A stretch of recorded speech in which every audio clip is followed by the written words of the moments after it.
우리 에드몬턴도 그렇고요, 캘거리도 그렇고, 또 밴쿠버도 그렇고, 또 토론토도 그렇습니다. 그렇죠? 어느 도시를 가든지 다 강을 끼고 있습니다.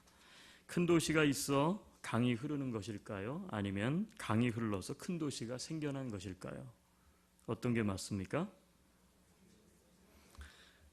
큰 강이 흐르기 때문에 그곳이 살기 좋아서 사람들이 모이기 시작을 했고, 그리고 도시가 탄생된 것이 많습니다. 그것이 맞아요. 여러분, 이처럼 강물이 흐르는 곳은 역사적으로 볼 때 항상 생명의 역사가 있습니다. 강물이 흐르는 곳은 풍요로움으로 가득 차게 되어 있습니다. 오늘 성경 우리가 에스겔서 47장 말씀인데, 이 에스겔을 크게 셋으로 나눌 때에 이 마지막 부분 37장부터 에스겔 마지막 장인 48장까지가 마지막 세 번째 파트예요. 이 부분은 이스라엘이 회복될 것이다 라고 하는 것을 예언한, 그리고 그 예언이 선포되고 있는 내용들이 나오고 있어요. 그 이스라엘의 회복이 선포된 예언 가운데 우리가 잘 알고 있고 우리가 좋아하는, 잘 알려진 곳이 두 군데가 있는데, 첫 번째가 37장에 나오는 마른 뼈들의 환상입니다. 그것과 더불어 두 번째로 오늘 본문의 47장 생수의 강이라고 하는 소제목이 붙어 있는 이 예언은 바로 그래서 우리에게 소망이 되고 힘이 되는 말씀이에요. 왜 이것이 소망이 되고 그리고 힘이 되는가? 자, 성경으로 한번 다시 돌아가셔서 9절로 12절 말씀을 한번 보면, 자, 성전 문지방에서부터 흘러나온 물이 강이 되어 흐르고, 그리고 적시는 모든 곳마다 되살아난다. 되살아난다. 한번 따라해 주시겠어요? 되살아나리라. 이게 무슨 얘기예요? 회복된다는 거예요. 살아난다는 거예요. 그리고 거기서 끝나는 것이 아니라 풍요로움으로 가득할 것이다. 이렇게 오늘 말씀하고 있기 때문에 그래요. 자, 9절부터 12절 같이 한번 읽겠습니다. 이 강물이 이르는 곳마다 번성하는 모든 생물이 살고 또 고기가 심히 많으리니 이 물이 흘러 들어가므로 바닷물이 되살아나겠고, 이 강이 흐르는 각처의 모든 것이 살 것이며, 또 이 강가에 어부가 설 것이니 엔게디에서부터 에네글라임까지 그물 치는 곳이 될 것이라. 그 고기가 각기 종류를 따라 큰 바다의 고기같이 심히 많으려니와 그 짐벌과 갯벌은 되살아나지 못하고 소금 땅이 될 것이며, 강 좌우가에는 각종 먹을 과실나무가 자라서 그 잎이 시들지 아니하며 열매가 끊이지 아니하고 달마다 새 열매를 맺으리니 그 물이 성소를 통하여 나옴이라. 그 열매는 먹을만하고 그 잎사귀는 약재료가 되리라. 여러분이 어디에서 살고 싶으세요? 이런 강물이 흐르는 곳에 살고 싶지 않으세요? 저는 우리 안디옥 성도 한 사람 한 사람, 한 가정 한 가정 모두가 이 회복의 강물로 말미암아 다시 살아나고 풍요로움을 경험할 수 있게 되기를 주님의 이름으로 축원합니다. 자, 그렇다면 오늘 본문이 말하고 있는 이 물, 이 강물, 이 물은 무엇을 말하고 있는 것일까요? 그 물은 2절에 보시면 이렇게 이야기해요. 그 물은 성전 문지방 밑에서 나와 흐른다고 했어요. 성전 문지방, 즉 예루살렘 성전이 있는 성전 안, 거기로부터, 성소로부터 물이 흘러나와요. 문지방 밑으로. 다시 말하면 그 물은 성전으로부터 시작됩니다. 무슨 말입니까? 하나님으로부터 흘러나온다는 말이에요. 하나님의 성전은, 하나님의 성소는 하나님을 상징해요. 하나님은 하늘에 계시죠. 이 땅에 우리 눈으로, 손으로 만질 수가 없어요. 그런데 하나님께서 유일하게 내가 내가 거하겠다고 하신 유일한 처소가 있어요. 그게 성전이에요. 성전은 곧 하나님의 연장이죠. 하나님의 현현, 하나님의 임재가 있는 곳이에요. 즉 하나님으로부터 그 물이 흘러나온다는 거예요. 여러분, 하나님으로부터 흘러나오는 물을 오늘 성경은 뭐라고 표현하고 있느냐? 생명수다, 그렇게 말하고 있어요. 생명수. 생수라는 거예요. 여러분, 생명수는 곧 무엇을 말합니까? 하나님의 은혜를 상징합니다. 하나님의 은혜가 생명수예요. 오늘도 우리들이 하나님의 은혜를 경험할 때에 우리 안에서 생명수가 솟아나게 되기 때문인 줄로 믿습니다. 그래서 하나님의 은혜가 흘러나오는 거예요. 그 은혜가 생수와 같고 생명수와 같아서 어떻게 됩니까? 살아나요. 영혼이 살아나고, 육체가 살아나고, 인생이 살아나고, 가정이 살아나고, 교회가 살아나고, 아멘 할 때까지예요. 나라가 살아나고, 그렇죠? 내가 살아나고, 옆 사람이 살아나고, 아멘이세요? 우리 성경을 한 군데 찾을게요. 자, 요한계시록 22장으로 가겠습니다. 요한계시록 22장.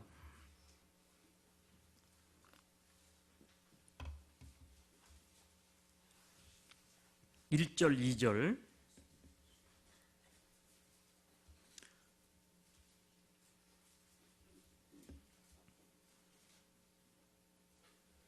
구약의 에스겔은 회복의 예언의 말씀이죠. 요한계시록도 예언서입니다. 근데 사도 요한이 환상을 봤어요. 천국에 대한 환상이에요. 천국에 대한 환상은 요한이 그냥 쓴 게 아니에요. 에스겔서에 있는 오늘 우리가 본 이 말씀과 연관이 돼 있어요. 그래서 회복을 이야기할 때 대표적인 것은 에스겔 47장. 신약에는요, 요한계시록 22장이에요. 자, 1절, 2절 같이 한번 읽읍시다. 또 그가 수정같이 맑은 생명수의 강을 내게 보이니 하나님과 및 어린 양의 보호자로부터 나와서 길 가운데로 흐르더라. 강 좌우에 생명나무가 있어 12가지 열매를 맺되 달마다 그 열매를 맺고 그 나무 잎사귀들은 만국을 치료하기 위하여 있더라. 수정같이 맑은 생명수의 강을 나에게 보이셨다는 거예요. 천국 가운데. 근데 거기 어떻게 하나님과 및 어린 양의 보호자로부터 나와서 하나님이 계신 그 보호자로부터 흘러나와요. 마치 예루살렘 성전 안에, 성소 안에 지성소, 거기로부터 생수가 흘러나와서 문지방 밑으로 새어나오고 그것이 계속해서 흘러가는 것처럼, 그것이 길 가운데로 흐르더라. 강 좌우에 생명나무가 있어 12가지 열매를 맺되 달마다 그 열매를 맺고 그 잎사귀들은 만국을 치료하기 위하여 있더라. 여러분, 그렇습니다. 생명을 살리고 회복시키며 우리의 삶을 풍요롭게 하는 그 강물은 하나님의 보좌로부터 시작되는 생명수요, 하나님의 은혜의 강물인 것입니다. 여러분, 이 은혜의 강물이 오늘 우리에게 흘러 넘칠 때 우리의 영혼이 되살아나요. 우리가 예배를 통해서 엎드리고 구해야 될 게 무엇일까요? 하나님, 나에게 뭘 좀 주세요. 뭘 좀 해결해 주세요. 물론 다 필요한 것들이에요. 그런데 그 무엇보다도 여러분, 정말 우리에게 예배를 통해서 우리가 구해야 될 첫 번째 것은 뭐냐면, 그것은 하나님의 보좌로부터, 하나님의 말씀으로부터 내 심령 가운데 흘러넘치는 그 생명수, 은혜의 강물이 나를 적시게 하옵소서, 우리 가정을 적시게 하여 주옵소서, 흐르게 하여 주옵소서. 이것이 우리의 기도가 되어야 될 줄로 믿습니다. 자, 그런데 오늘 이 말씀을 좀 더 살펴보면, 자, 이 성전으로부터 흐르는 이 생명수, 즉 하나님의 은혜의 강물은 몇 가지 특징이 있다는 사실을 우리는 알 수가 있어요. 자, 이 생명수는 어떤 특징을 가지고 있는가? 먼저는 한번 따라합시다. 있어야 합니다. 뭐가 있어야 될까요? 예? 자, 예루살렘은 지금 완전히 무너졌고요. 그리고 예루살렘 성전은 언제 회복될지 알 수가 없어요. 그런데 하나님이 에스겔을 통해서 선포합니다. 예언하시는 거예요. 이 이야기를, 우리가 읽은 말씀을 이스라엘 백성에게 왜 이 말씀을 들려주십니까? 그들이 정말 회복되려면 필요한 것이 무엇인지를 먼저 구하게 하기 위해서 그래요. 그들이 회복되기는 데 있어서 정말 필요했던 것은 무엇입니까? 그것은 하나님의 은혜예요. 하나님의 은혜. 그들을 다시 살리는, 무너졌던 성소가 다시 회복되고, 그렇죠? 하나님의 나라가 다시 회복될 수 있는, 아버지 하나님 앞에서부터 그 보좌로부터 흘러오는 하나님의 은혜를 너희들이 먼저 구하고 사모하라는 거예요. 여러분, 우리는 먼저 하나님의 은혜를 체험해야 합니다. 하나님의 은혜를 체험해야 돼요. 네. 우리가 한 번쯤은 아마 에드먼턴에 살면서 다 밖에 텃밭이나 혹은 뒤에 있는 데크나 아니면 그렇지 않으면 거실 한쪽 편에 화분에라도 아마 채소를 한 번쯤은 다 심어보셨을 거예요. 길러본 분은 아실 거예요. 참 신기하죠. 흙에다가 씨를 심고요. 별로 하는 일이 없어요. 뭐만 하면 돼요? 물만 주면 돼요. 물만. 근데 참 신기하네요. 상추를 길러보니까 특별히 내가 거기다가 뭘 하지 않고요. 꾸준히 물만 줘도 이야, 이 상추가 자라납니다. 자라나요. 그래서 상추가 어느 정도 자라면 생각나는 게 있죠? 한국 사람들은 뭐가 생각나세요? 삼겹살. 별로 많이 심지도 않았는데 농약도 주지 않았어요. 거름도 그렇게 많이 주지 않았어요. 준 거라고는 그냥 죽지 말라고 뭐만 줬어요? 물만 줬어요. 물론 햇볕도, 물론 양분도 토양 속에 있었기 때문에 자라나는 것이겠지만 우리가 한 일이라고는 물만 부지런히 준 거예요. 그런데도 삼겹살을 싸먹을 정도로 상추가 자라납니다. 그리고 우리는 맛있다고 먹어요. 왜요? 무공해니까. 그렇죠? 올게닉이니까. 여러분, 하나님의 은혜가 우리 가운데 스며들면요, 하나님의 은혜가 부어지면 참 신기해요. 이 하나님의 은혜는 생명수라고요. 생명수. 생명수가 뭐예요? 생명을 살리는 물이라는 거예요. 하나님의 은혜는 우리의 영혼을 살아나게 하시는 거예요. 그래서 하나님의 은혜가 부어지면 우리의 영혼이, 메말랐던 영혼이, 죽어있던 영혼이 어떻게 되냐면 살아나요. 살아나. 여러분, 그래서 예수님도 수가성 사마리아 여인과의 대화에서 이렇게 말씀하셨어요. 평생을 인생에 소망이 없던 여인 아닙니까?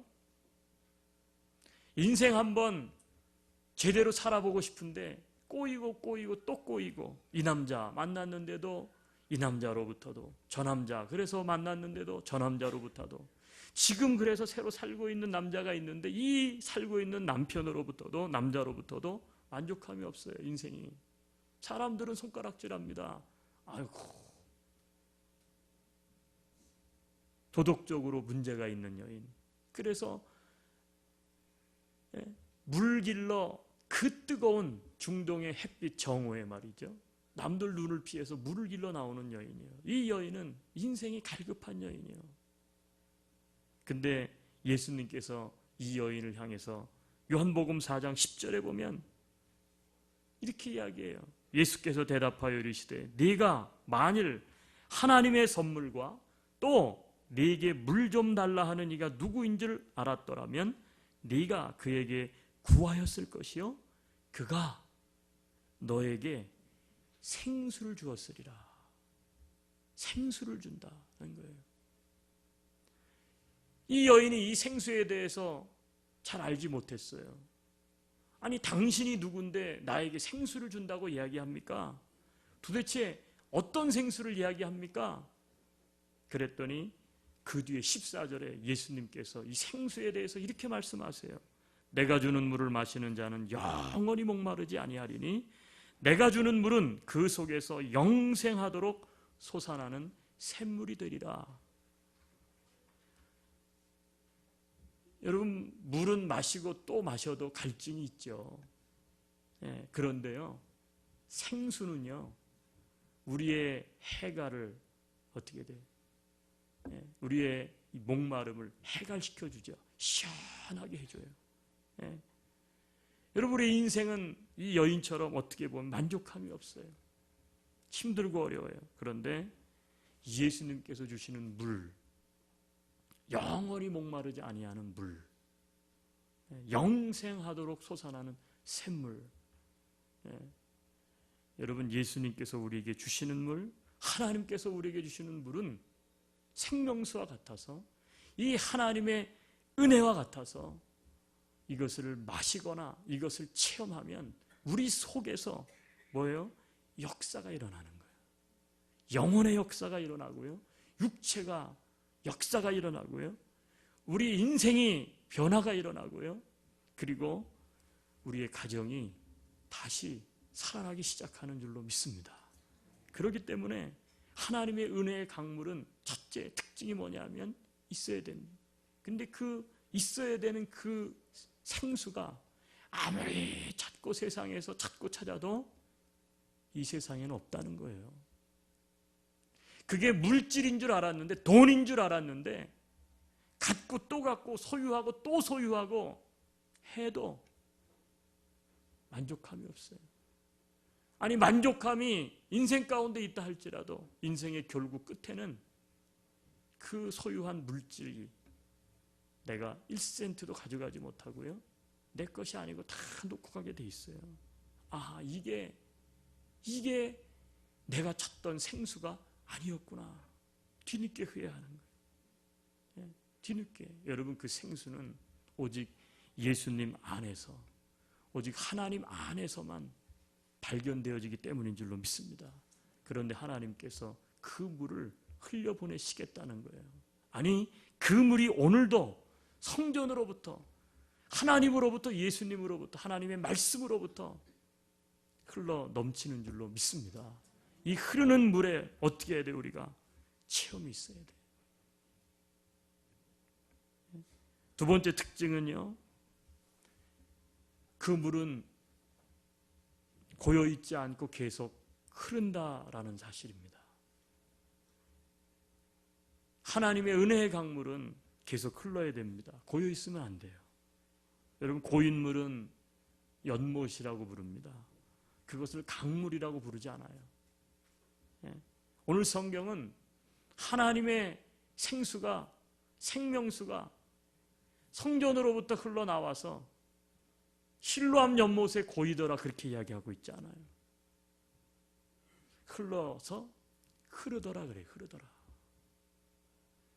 그래서 조금 흐르다가 마는 것이 아니라 계속적으로 흐르니까 나중에는 어떻게 돼? 큰 강이 되고, 그 강이 계속해서 흘러서 결국은 어디로 가요? 바다를 향해 들어가는데, 놀라운 사실은 뭐냐면 그 강물이 들어가는 바닷물도 다시 살아난다는 거예요. 특징이 무엇입니까? 계속 흐른다는 거예요.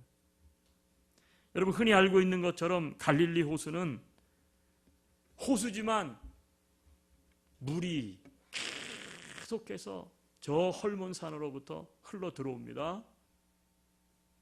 갈릴리 호수에 고여 있는 듯하지만 물이 계속 들어오다 보니까 어떻게 돼요? 흘러 넘칩니다. 그래서 다시 그래서 생겨난 게 요단강 아닙니까? 그래서 요단강을 이루어 가지고 그 요단강에 가보시면 거기에 얼마나 잉어들이 많은지 몰라요. 거기에 고기들이 얼마나 많은지 몰라요. 한번 요단강에 성지순례 가보신 분들 알지만, 가보면 물속에 있죠. 비단 잉어들을 누가 걷다 거기다 풀어놨는지 엄청 많아요. 이스라엘 향어들이 얼마나 많은지 몰라요.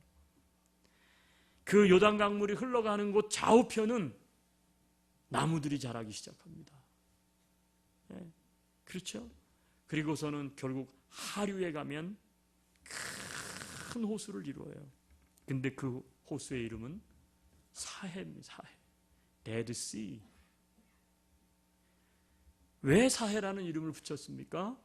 이 사해는 물이 흘러 들어오기는 하지만 고요만 있어요.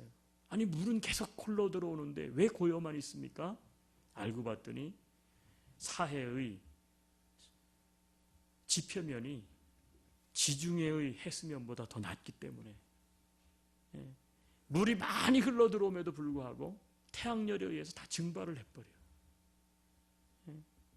여러분 결국 어떻게 됩니까? 고요만 있어서 아무것도 살지 못하는 소금 호수로 전락했습니다.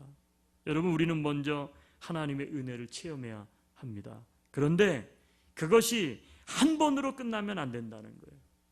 한 번으로 끝나면 안 돼요. 흘러 넘칠 때까지 충분한 분량의 은혜가 우리의 영혼 위에 지속적으로 부어져야 한다는 거예요.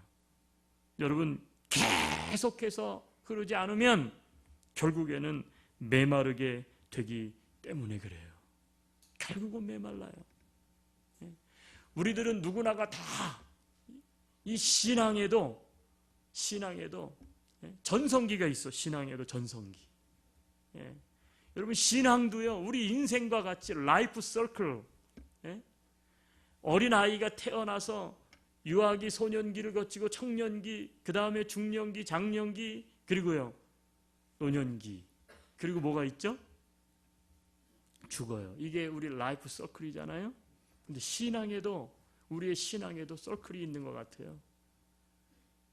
예수님을 모를 때, 근데 예수님을 믿고 다시 중생, 거듭남, 다시 태어나 어린아이와 같아요. 무슨 말인지 잘 들리지가 않아. 그런데 조금 지나면 청소년기, 청년기가 되어서 이제는 어떻게 돼요? 하나님의 말씀을 먹기 시작할 뿐만 아니라 하나님의 은혜의 말씀을 먹고 그것이 내 인생을 끌어가는 말씀과 더불어 청년의 때처럼 원기왕성해. 그러는가 하면 원숙함이 묻어나는 중년기를 넘어갑니다. 그런데 라이프 서클, 이 페이스 서클 차이가 있어요. 그게 뭐예요? 노년기예요. 노년기. 노년기가 되면 우리 육체는 무너져가요. 그런데 고린도 성경을 읽어보면 우리의 육체는 후패하나, 우리의 겉사람은 후패하나 우리의 속사람은 날로 강건하도다. 믿음의 나이는요, 믿음의 역사는요, 노년기가 후패하는 게 아니에요. 노년기 신앙이 있는 게 아니에요. 신앙은 노년기가 더 원숙한 거예요. 노인분이 아무도 안 계시는군요. 노년기가 더 원숙한 거예요. 아멘이세요? 속사람이 더 강건하다고요. 믿으십니까? 여러분 그러려면 어떻게 해야 돼요? 계속해서 흘러 들어와야 돼요. 계속해서 흘러 들어와야 되는 거예요. 하나님의 은혜가. 그러면 질문을 하실 거예요. 목사님 왜 나에게는 하나님의 은혜가 흘러 들어오지 않습니까? 그리고는 믿음의 전성기, 뭐 요즘 뭐죠? 그 7080인가? 아니 7080? 옛날 무슨 드라마 뭐죠 이름이? 네? 네. 70년대, 80년대, 80년대, 90년대. 그게 뭐예요? 그때 참 좋았는데. 전성기죠? 여러분에게도 다 전성기 있잖아요. 그런데요, 은혜가 흘러들어오지 않는 사람은요, 날마다 뭐만 붙잡고 있냐면, 그때 내가 청년부 때, 그때가 내 신앙의 전성기였는데, 그때 진짜, 그때 내가 50대 때, 그때 내가 40대 때, 막 열심히 하여튼 선교하고, 열심히 선교지 다니고, 열심히 기도에 참석하고 전성기만 맨날 되씹고 있어요. 왜 그럴까요? 지금 새로운 것이 없는 거예요. 새로울 것이. 지금 나에게 하나님의 은혜가 메마르니까 자꾸 그때를 생각하는 거예요. 네? 여러분, 은혜는 한 번으로 끝나는 것이 아닙니다. 은혜는 하나님 계신 곳에 갈 때까지 인생을 살아가면서 우리에게 날마다 필요한 게 뭐냐? 그것은 바로 하나님의 은혜인 줄로 믿습니다. 그 은혜가 메마르지 않아야 어떻게 돼요? 네. 살아나는 역사가, 회복의 역사가 계속되는 거예요. 네. 세 번째 특징은 무엇입니까? 자, 3절로 5절 말씀해 보시면 그 물이 처음에는 어떻게 됐어요? 3절에 보니까 스며 나왔다 그래요. 스며 나왔다. 여러분, 스며 나오는 게 어떤 건지 아시죠? 스며 나오는 것은 물의 양이 많을 때입니까? 적을 때입니까? 적을 때죠. 그 문지방 밑에서 스며 나오는 정도였어요. 자, 그런데 환상 중에 보니까 측량줄을 잡은 한 사람을 에스겔에게 하나님이 보여주세요. 그래서 어떻게 합니까? 물을 측량해봐라. 그래서 성전을 흘러나와서 동쪽으로 흘러가는데 천척을 가요. 천척이 어느 정도입니까? 길이가? 네, 천척. 가서 물 깊이를 재봤더니 발목에 차오르다는 거예요. 처음에는 스며 나오던 것이 계속 흘러가면서 가다 보니까 발목에 차고, 그리고 다시 또 가서 다시 한번 또 재봐라 그랬더니 이번엔 또 어디에 올라가요? 무릎까지 차오르고, 그리고 다시 또 측량해봐라 그랬더니 뭐라고요? 건너지 못할 강이 되었다는 거예요. 자, 이게 무슨 말입니까? 하나님의 은혜, 이 생명수, 생수는 계속 흘러서 많을 뿐 아니라 더 깊어져야 한다는 거예요. 깊어져야 한다. 네.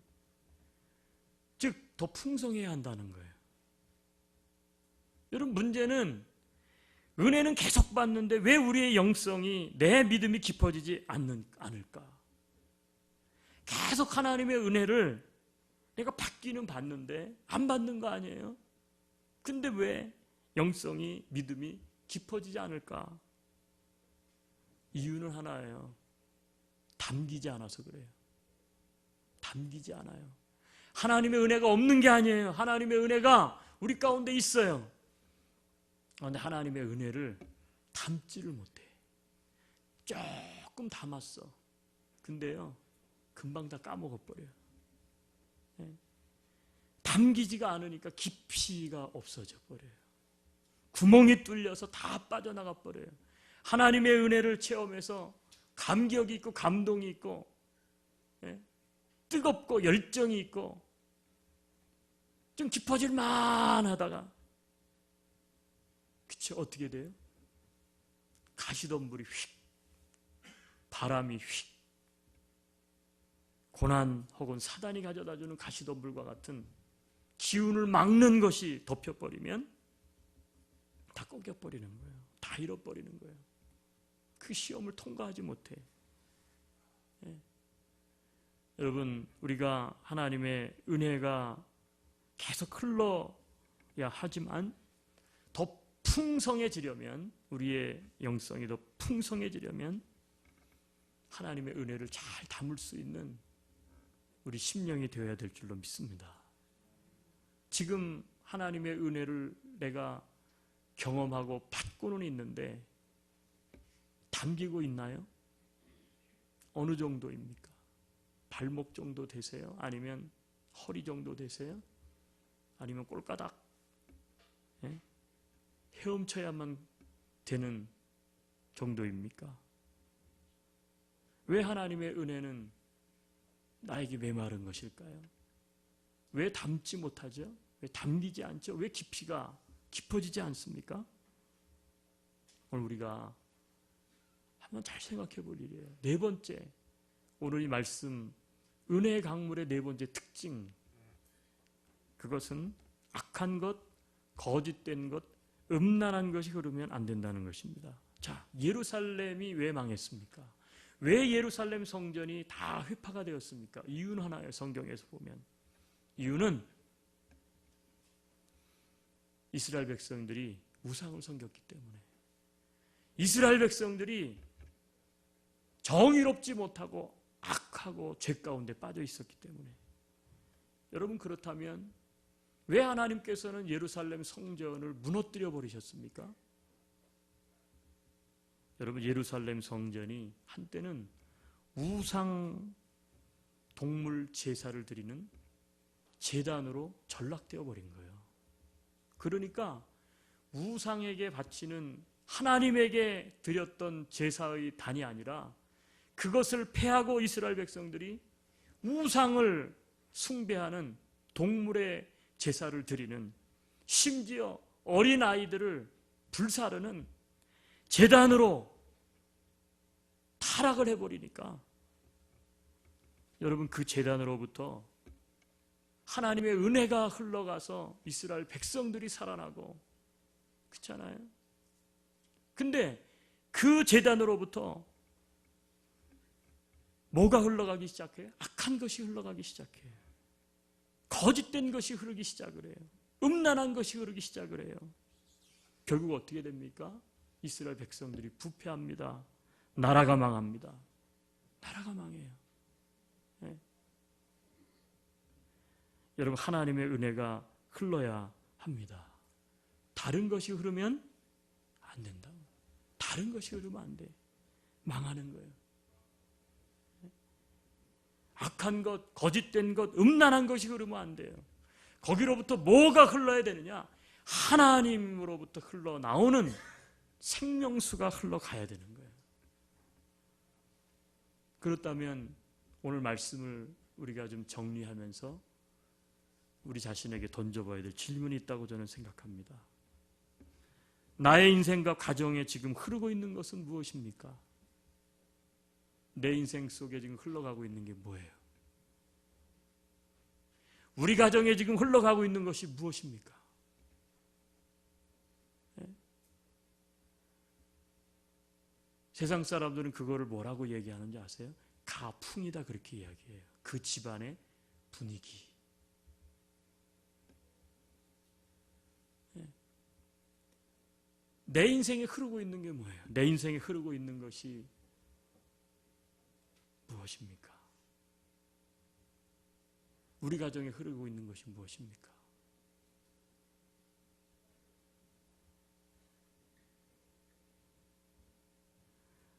이번에 저희가 마더와이즈, 지혜로운 어머니 지혜라고 하는 세미나를 우리가 갖게 되는데, 마더와이즈가 무엇인지 아마 목장 카톡방에 다 올라와 있죠?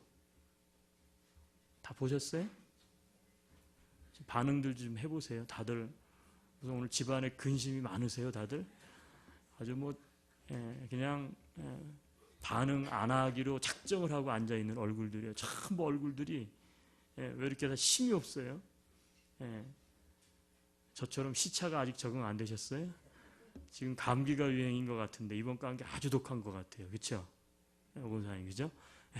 이번 감기 아주 힘든 거, 다들 걸리면 아주 며칠씩 끙끙 앓으시는 것 같은데, 우리 목장 카톡방에 마더와이즈가 무엇인지 목자들이 다 올렸죠? 보셨습니까? 안 보신 분 한번 손 들어보세요. 안 보신 분들은 이따 친교 시간에 목자들이 한번 볼 거예요. 같이 꼭 보세요. 마더와이즈가 무엇인지. 여러분, 이벤트가 아니에요. 교회 행사가 아닙니다. 우리가 11월 마지막 주간이 되면 해마다 저희가 하는 것이 이민 가정 코칭 세미나라는 것을 해요. 이민 가정, 좀 한국에 있는 가정과 다르잖아요. 특히 이민을 오신 분들은 대부분 이민을 오신 이유가 하나예요. 거의. 그게 뭐예요? 자녀를 위해서. 그렇죠? 한국을, 고향을 조국을 떠난 거 아닙니까? 큰 결단하고.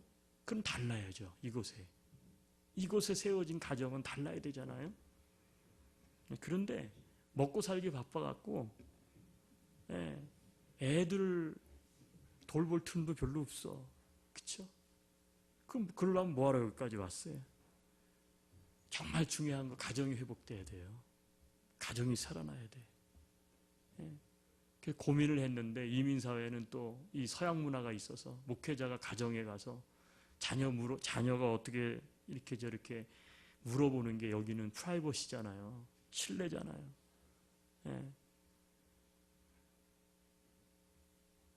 그러다가 이번에는 정말 실질적인 뭔가를 해야 되겠다. 그냥 한 번 집회하고서 끝. 그게 아니에요. 어머니 학교, 아버지 학교 한 번 집회하고 나서 끝. 이래가지고 과연 가정이 변할까? 안 변한다는 거예요. 그래서 정말로 이 어머니들부터 아버지부터 변해야 된다. 그래서 세미나가 아니고 실질적으로 변할 수 있는 지속적인 뭔가가 도입돼야 된다. 그래서 고민하다가 올 봄에 이제 마더라이즈 세미나 알게 되고, 그래서 몇 사람들을 제가 장로님들과 해서 먼저 한번 보내봤어요. 세미나에. 마더라이즈가 과연 우리 이민 생활에 필요한 것인지, 목회자가 필요합니다 이렇게 얘기하면 성도들이요, 목사님이니까 이래요. 요즘 시대는. 성도들이 직접 가서 한번 보고 정말 이게 정말 필요한 사역이다. 그래서 샘플로 30대, 40대, 50대 이렇게 해서 보내봤어요. 갔다 오시더니 전부 다 고백은 이거 정말 필요합니다.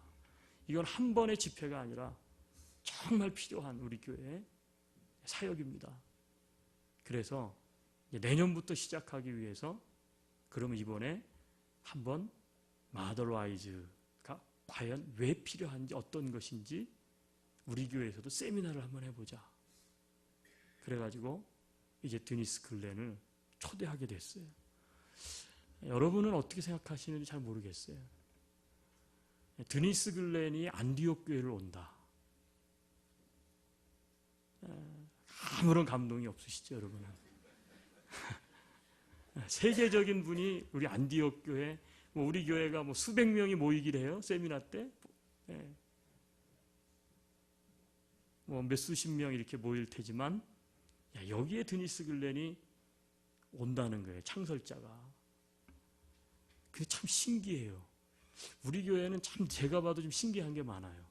그게 뭐냐면, 재작년에도 우리 조세핀 킴, 대형 교회들도요, 컨택이 안 됩니다. 모시려고 그렇게 노력을 해도.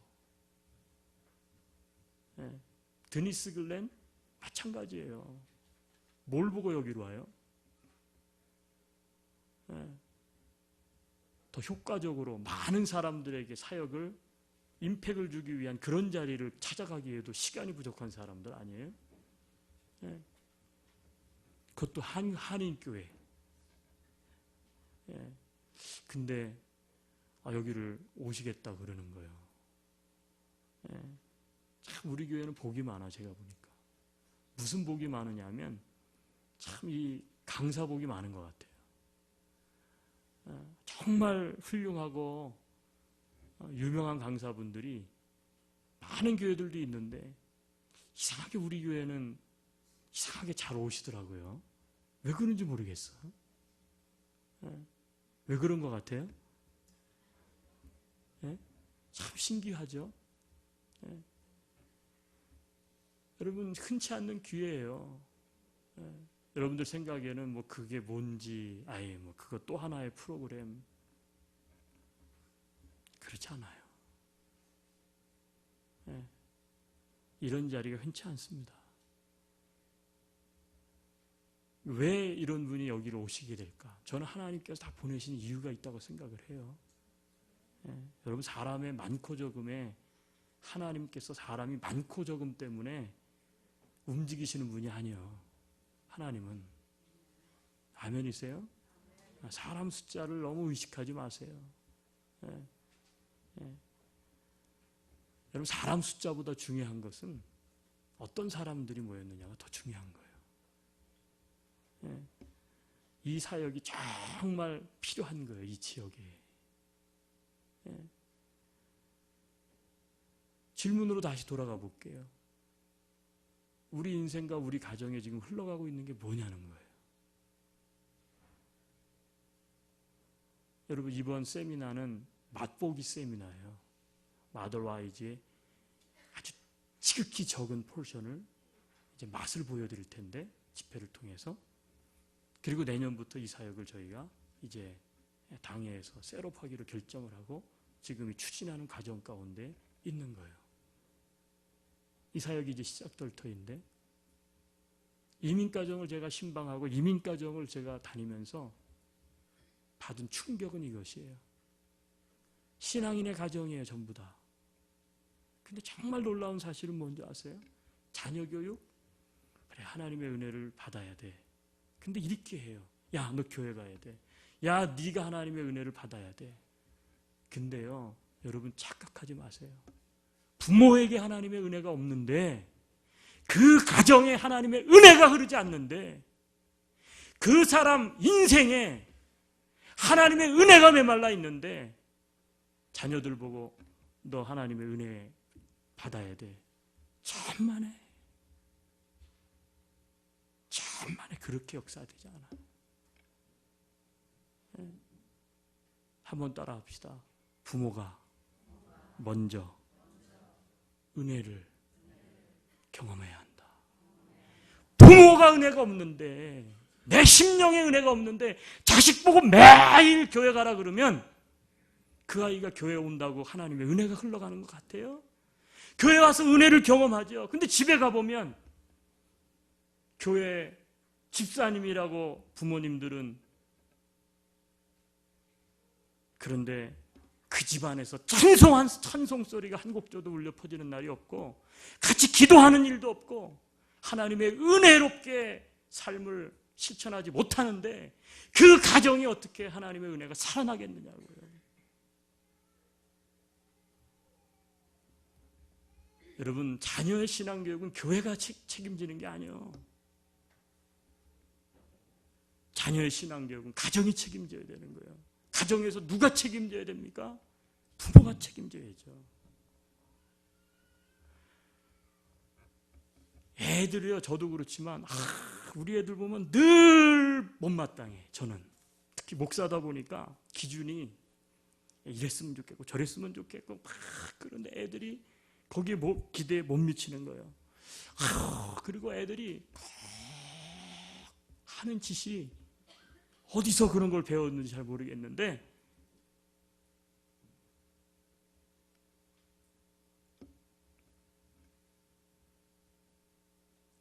여러분 가만히 보니까 내가 하는 걸 그대로 하는 거예요.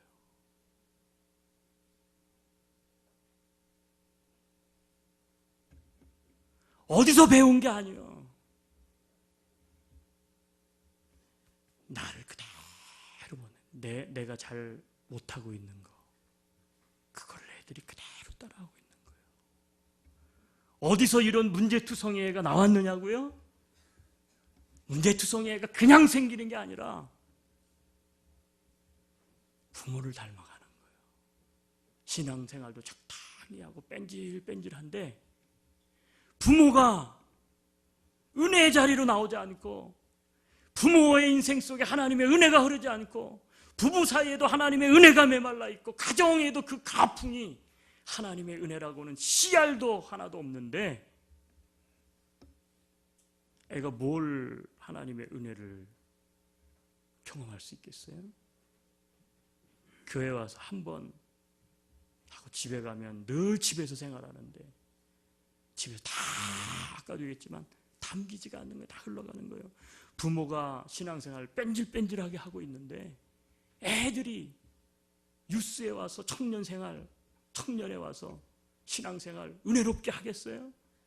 배운 게 그것밖에 없는데 적당하게 하는 거죠. 뺀질뺀질. 변화가 일어나지 않아요. 정말 통곡할 일이에요.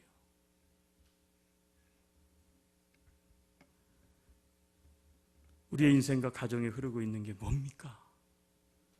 남편이 문제가 있어요? 우리 집안 문제는 다 남편 문제예요? 과연 나부터 하나님의 은혜가 넘쳐나기 시작하면 부부가 바뀌어요. 부부가 바뀌면 자녀가 바뀌어요. 여러분, 그게 진리예요.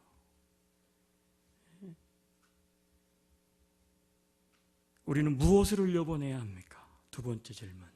우리는 무엇을 흘려보내야 합니까? 악한 것, 거짓된 것, 음란한 것을 흘려보내시겠어요? 아니요. 메마른 인생, 가정, 교회, 지역 가운데 은혜의 강이 흐르게 하십시오. 내 말과 내 생각 속에 은혜의 강이 흐르게 하십시오. 그래서 나를 만나는 사람들이 은혜를 경험하게 하세요. 목장 안에서 내가 불평과 비판을 이야기하는 것이 아니고 내가 하나님의 은혜를 흘려보내기 시작하면 그 목장이 변해요. 교회 와서 뭐는 옳고 뭐는 틀리고 그게 아니라 내가 교회 와서 하나님 앞에 감사의 기도를 하고 감사의 찬양을 하기 시작을 하면 내가 드리는 예배가 바뀌어요. 내가 드리는 예배가 바뀌어요. 웅장한 성가대가 없어도 상관없어요. 아름다운 훌륭한 교회 프로그램이 없어도 괜찮아요. 메시지가 좋은 명강사 목사님이 없어도 괜찮아요. 여러분, 다 속지 마십시오. 중요한 것은 나요, 나. 내가 정말 어떤 마음 가지고 오늘 예배 자리에 있느냐, 내가 어떤 마음을 가지고 가정에 서 있느냐, 자녀들에게 내가 어떤 것을 지금 흘려보내고 있느냐. 애들이 모를 것 같죠? 다 압니다. 다 알아. 여러분, 더 이상 흉내내지 마세요. 좀 진실하게, 진실되게. 우리 이 시간에 찬양한 같이 한 곡 하고요. 그리고 함께 좀 기도하는 시간을 좀 가졌으면 참 좋겠어요.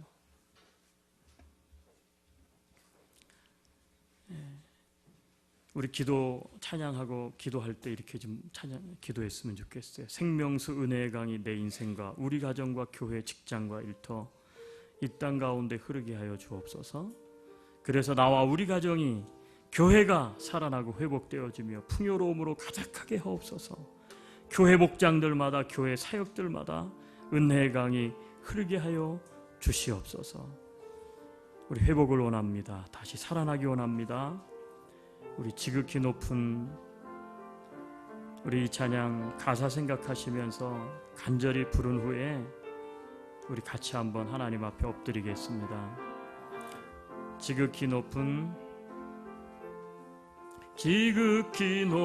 주님의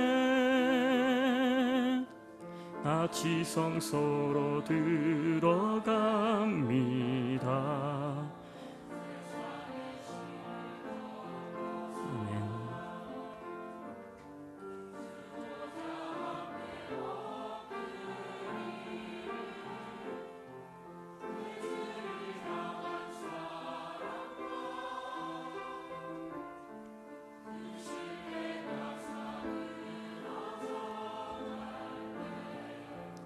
하늘로부터 이곳에 장막이 덮이네. 이곳을 덮으소서. 이곳을 덮으소서. 이곳을 비추소서. 내 안에 무너졌던 모든 소망 다 회복하리니 이곳을 지나서서 이곳을 만지소서 내 안에 죽어가는 모든 예배 다 살아나. 다시 한번 찬양합니다. 지극히 높은 주님의 나 지성소로 들어갑니다. 세상의 신을 벗 우리 마음을 좀 내려놓고 하나님의 지성소까지 내가 들어갑니다. 간절히 한번 찬양합시다. 아멘. 그 신뢰가 사그러져 갈 때 하늘로부터 이곳에 장막이 덮이네. 이곳을 덮으소서 이곳을 덮으소서 이곳을 비추소서 내 안에 무너졌던 모든 소망 다 회복하리니 이곳을 지나서서 이곳을 만지소서 이곳을 만지소서 내 안에 죽어가는 모든 예배 다 사나라리라. 이곳을 덮으소서 이곳을 덮으소서 이곳을 비추소서 내 안에 무너졌던 모든 소망 다 회복하리. 내 인생과 우리의 가정 이곳을 지나서서 이곳을 만지소서 내 안에 죽어가는 모든 예배 다 회라. 하나님 앞에 엎드려 기도합니다. 내 인생과 우리 가정 가운데 은혜가 흐르게 하옵소서. 기도합시다. 우리 소리내어 함께 한번 하나님 앞에 기도합니다. 아버지 하나님, 그렇습니다. 주님